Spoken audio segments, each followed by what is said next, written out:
All right then, guys, good to have you back again. This was a very big question, one that I get asked often. I am going to do some long form on things like a full day of eating, but today, that is today's topic. It is the philosophy around how I eat, how to look and feel my very best. So a lot of guys, and I'm not having a go, I was one of them, they're generally working against their biology. So they're actually actively shutting things down. This detriments on training performance, it's detrimental to how you feel on a day-to-day basis. And I know the moment that I say philosophy, half of you are probably going to think I'm going to be telling you to eat raw liver, to be having celery juice at 5 a.m, but I'm not going to be doing that today. What I am going to tell you is exactly how I structure my nutrition, why I eat this way, and why it transformed not just how I look, but how I actually feel day to day. Because a lot of people will say that they've tried everything. I've tried everything. I've done the whole high protein, low carb, carnivore, animal based, all that kind of stuff. I've done the bodybuilding bro diets. I've done everything. Some of it worked. Most of it made me feel pretty miserable.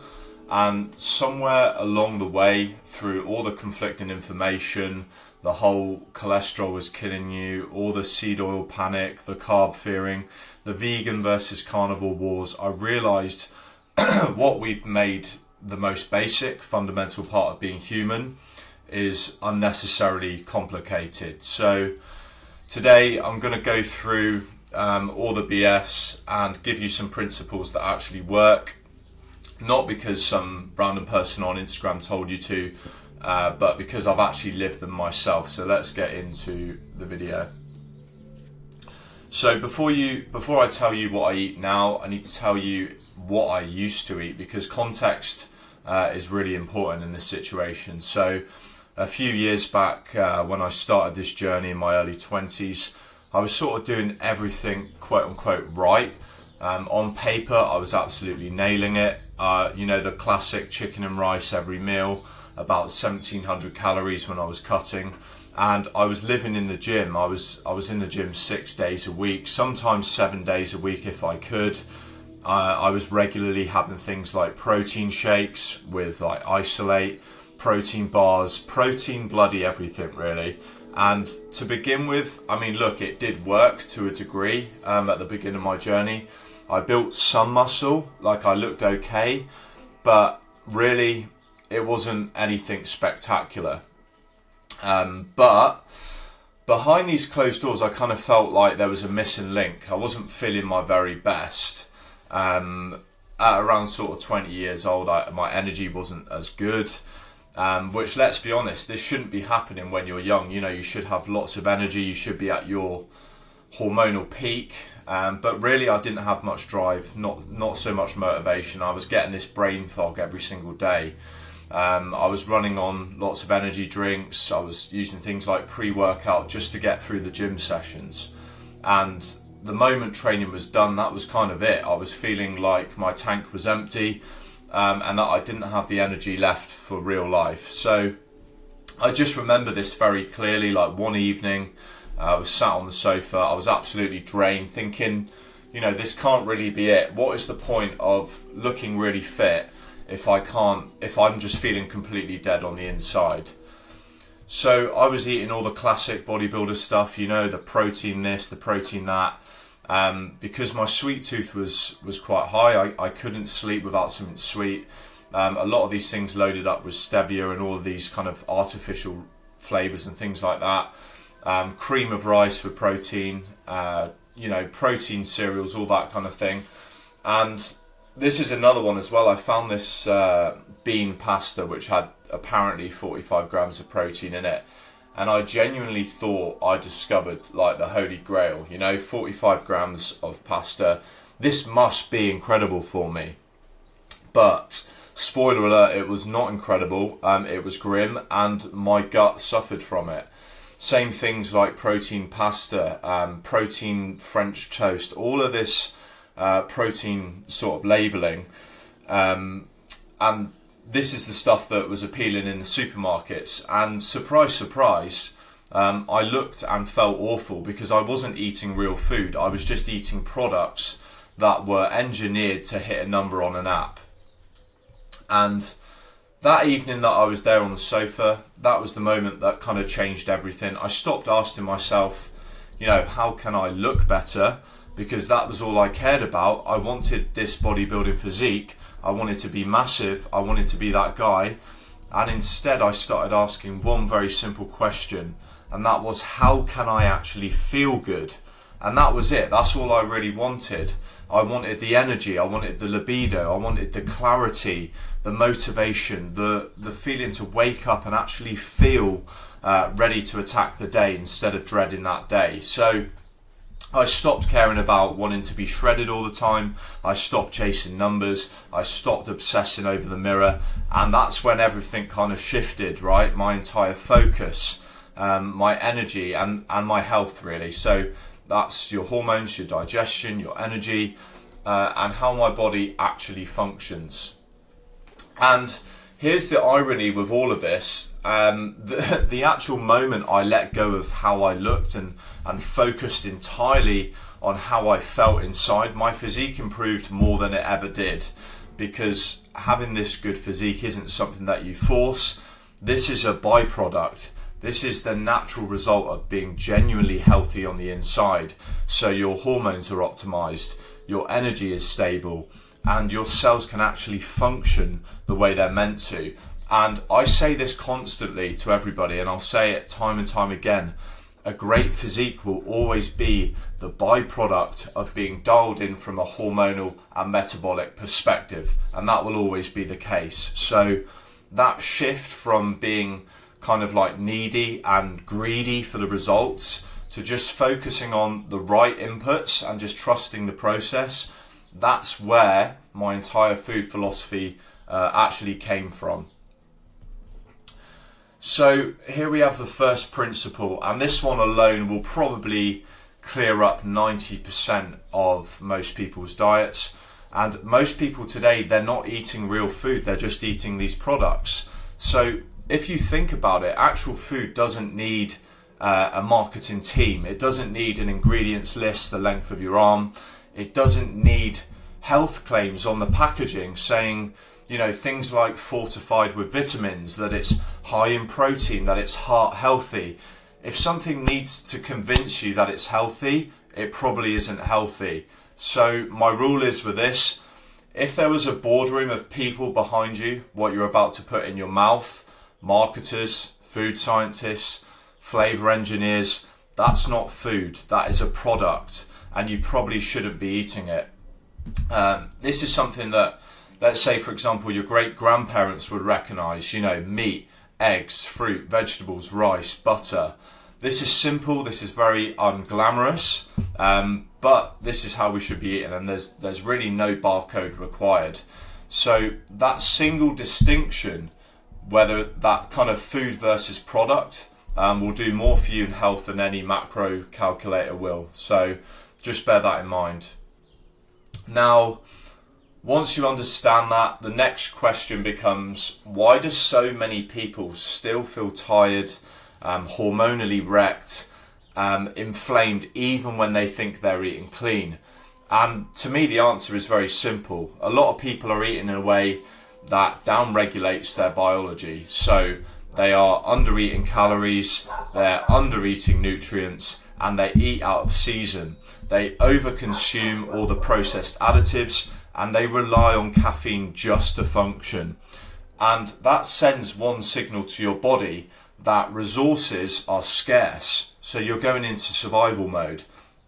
And when your body goes into this scarcity mode, it doesn't burn, it conserves the energy. So that means your metabolism slows down, your thyroid output drops, your testosterone declines. And whilst all this is going on, your cortisol stays elevated, right? Alongside that, your digestion weakens, your cravings go through the roof, and that is when you get these things like brain fog. And this isn't because you actually lack discipline. this is because your body is stuck in this survival mode. So essentially what's happening is people are eating less, they're training more, and then they're hammering the stimulants because they feel like they've got this lack of energy. And this is a vicious cycle, and only things get worse from there. And that is the hidden trap of this modern nutrition. And this is just a quick important point before we get into the actual framework of this video. But just because something works for someone else doesn't mean it will work for you. And especially when we're talking about things like seasonal eating, particularly here in the UK, you get guys copying these tropical based diets, the guys living out in Costa Rica or places like that. They've got mountains of fruit, you know, raw milk. They're doing these fruit juices all day. And look, if you're living in Costa Rica or Bali, then that probably works a treat. You know, you're out in the sun and your body can handle that sugar when it's 30 degrees and you're getting 12 hours of sunlight. But if you try and do that in the middle of the British winter in January, you're going to absolutely tank your thyroid, your metabolism will crash, your cortisol will spike, and your hormones will be all over the place. So you will feel terrible and you won't understand why. So that's super important. We need to think about our environment that we're in the current time. So really, this seasonal eating really matters. Our biology evolved to eat completely differently depending on the time of the year. So more warming, dense food in winter, more fruit and lighter stuff in the summer. And there's a reason for the fact that your grandparents, they probably didn't eat things like mangoes in December. So the solution here is not actually another crazy diet. It's not a calorie counting macro split or some secret supplement stack. It's actually shifting from how you're eating for how you look to eating to how you want to function. So when the body feels nourished, it feels safe, it feels supported, your energy will stabilize, your cravings will disappear, your hormones rebalance, your sleep improves, building muscle becomes a lot easier, and then losing fat becomes almost effortless, right? So the idea is we don't try and force these results, you just create the conditions for them to happen naturally. So that is essentially the entire philosophy in a nutshell. So let me walk you through these exact protocols and frameworks. So in regards to the protein intake, so there's a lot of mixed opinions on this, but I roughly aim for 1.5 to 2 grams per kilo of body weight. But you probably need way less than what you think, and probably more quality protein than you think. So over the years, I've experimented with lower intakes, around sort of 100 to 120 grams instead of my usual 150 to 180. And I've had zero issues with recovery. I've still progressed every session. I've still built the muscle and I've still got leaner. So really what we're looking at here is the source. I prioritize animal-based protein, things like meats, eggs, organ meats, good quality dairy, raw milk, fish. And these foods are nutrient dense in a way that sort of these plant proteins simply aren't. So we need to be looking at bioavailable amino acids. We need to be looking at cholesterol, which, by the way, your body actually needs for hormones and things like cell structure, fat soluble vitamins and minerals in forms that your body can actually use. So when we go back to the beginning of this video, if you compare that to this marketing bean pasta that I used to eat thinking that it was going to transform my physique, yeah, that was 40 grams of protein on paper, but your body can barely absorb all of that, and this is a completely different game. So some of the food will be raw, mainly certain organ meats, eggs, dairy. And before any of you lose your mind with that statement, this isn't some extreme kind of like raw food cult thing. It's just basic biology. Essentially, the heat is going to destroy enzymes. It degrades water-soluble vitamins. It reduces nutrient bioavailability. And for some people, it makes digestion significantly harder. So cooking isn't bad, overcooking and having these vegetable oils definitely are. Things like steak tartare, I absolutely love it. I mean, I always cook my steaks pretty rare anyway, because the digestibility is between night and day. But just to give you like a real life scenario, I could eat 600 grams of steak and feel like I could literally go for a run 20 minutes later. You know, my energy's high, I've got clarity, and I'm good to go.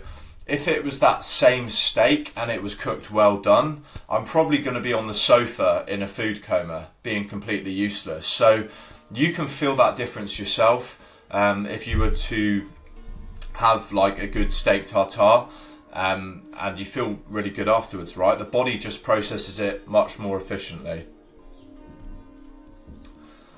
And then moving on, so we've got, you know, when we're talking about carbs, a lot of my carbs mainly come from white rice, potatoes, honey, fruit, seasonal veg, and maybe some root veg as well. Now, the reason that we do these specifically is because they are easy to digest, they're low in anti-nutrients, they support thyroid function, and they protect against things like stress and cortisol. So what we need to understand is that these aren't the enemy. Chronic stress, poor food quality, and your mitochondria's inability to actually use them, that is the problem. So I stay a bit mindful with the volume of things like vegetables and roots, because for a lot of people, they're very hard to digest in large amounts. So for me personally, reasonable portions sit perfectly fine, but that's something that you're going to need to experiment with yourself. And then when we're talking about things like fats, they come primarily from meat fats, bone marrow, butter, eggs, dairy, and smaller amounts of things like olive oil, coconut oil, and occasionally some nuts. So these fats are really important. They are going to stabilize those cell membranes. It supports your hormone production, and these don't oxidize easily like seed oils, which then give you that kind of like inflammation. So these are absolutely fine. And this is probably singly the biggest upgrade most people can make to their diet, is just removing these industrial seed oils and returning back to traditional fats. You know, things like butter, ghee, meat fat, marrow, eggs. The fats that human ate for thousands of years before the food industry told us to have these vegetable oils, which are dangerous. So the idea is to stop fearing this real fat, and that way your hormones are going to ramp up and you're going to feel much better. So this is the point where a lot of people will miss it entirely. As best as I can, I'll try and opt for organic, grass-fed, pasture-raised, locally sourced when possible. Not because it's trendy, I know it is a big trend at the moment, but because it actually matters, right? Things like pesticides, they disrupt your endocrine system. So antibiotics and things like that are going to affect that as well. But the quality of the animal's life, like the chickens for example, that will directly affect the nutrient density of what you're eating. So really food quality matters more than any kind of macro ratio. So for example, things like a grass-fed steak with organic butter and good rice will do more harm for you than any sort of perfectly macroed meal of things like factory chicken, white pasta, and a protein shake. And this is the bit that kind of surprises people. You see it on my stories. Yes, I will eat dessert regularly. Things like croissants, ice cream, whatever I fancy really. But the difference is I'm not going to Tesco's for this. I go to a bakery, you know, the one that uses only maybe 3 or 4 ingredients, whether that be flour, butter, sugar, and chocolate, right? This is made by a human, not a factory. So when the food is high quality, this is where it gets interesting. Your cravings are going to disappear, the binge impulse stops, and food generally becomes enjoyable instead of this kind of guilty experience. So never in the last few years have I ever felt really restricted. If I want a pan au chocolate from the best bakery, I'm absolutely going to have it, and I'm enjoying every single bite. So really what we're trying to strive for is having this quality over quantity, and that is the whole philosophy. That is literally it in just 3 words. So does this actually work? Now let me show you. This is me weighing about 82 kilograms. Now this was me eating boring, just chicken and rice every day, oats and protein powder every morning. I was training 6 days a week. I was looking okay, but to be honest, inside I felt quite miserable. And then if I just move the cursor over here, this is me now at around 90 kilograms. I'm eating real food, you know, like I say in the video, meat, eggs, proper carbs, croissants here and there. I'm training just 3 times a week, right? 3 times a week, and I'm looking like a completely different person. And more importantly, I'm feeling incredible. This is a completely different person. So this is the same story with the guys that I coach. Every single one of them, and by the way, if you want any of these testimonials, just DM me and I'll send you the video. I had a recent guy called Ryan. He was doing the classic bodybuilding nutrition thing before we started, and 4 months later looked like a 3-year transformation. And the main thing that happened, his hormones came into check, he started eating real food, and nutrients actually started becoming absorbed. And that was very simple. This is the same process with all the other guys that I worked with, and what every single one of these guys had in common was they were just basically tired of feeling like rubbish. They'd done the whole restriction thing, they've done the obsessive calorie counting, they've done the clean eating, and that then left them feeling unmotivated. They were tired all the time and tired of like spinning their wheels. So the moment they had that reframe of shifting from, oh, how do I look, to how do I feel, everything kind of changed. So just to wrap all this up today, you shouldn't necessarily strive to do the same as me. I'm not here to prescribe, but what I am here to do is give you the framework. So you try it, you experiment, you pay attention to how you actually feel. So how do we track that? You know, your energy, digestion, your sleep, your libido, your mood, all of those are metrics, all of these are data, not just numbers on a calorie app. So that is essentially what I was doing before all of this. You know, I tried everything. I did the bodybuilder's diet, so I got some muscle. I felt horrendous. I did carnivore, I did vegan, I did animal based with lots of fruit. So essentially, just to wrap things up, the philosophy is very simple. You know, eating real food, prioritize quality, build meals around protein, don't fear carbs, avoid the products, and most importantly, enjoy your food. Now, this doesn't need to be extreme, it just needs to be aligned to you. And when the food supports your life, instead of controlling it, genuinely everything changes.